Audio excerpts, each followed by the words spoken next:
charges, plutôt de l'apparence des charges, qui pourraient résulter de tel ou tel élément, et le cas échéant de sa manipulation.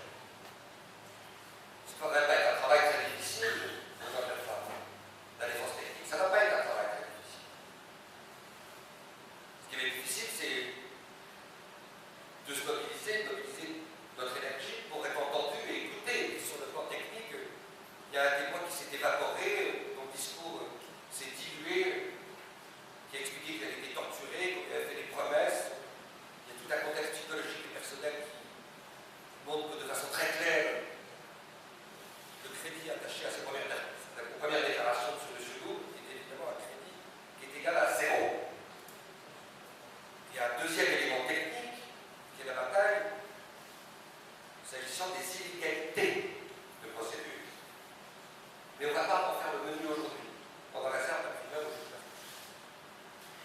Mais notre ami est député. Il l'était avant, même s'il avait été chassé dans des conditions qui ont été censurées par la juridiction régionale africaine, la CEDEAO. C'est une situation quand même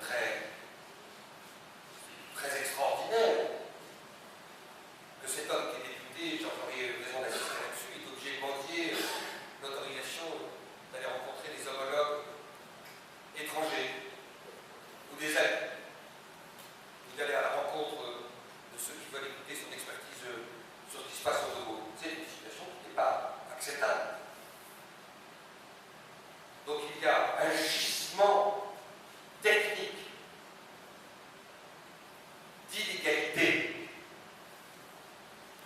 dans ce dossier qui vont faire partie de ce socle qui va être le socle d'un mémoire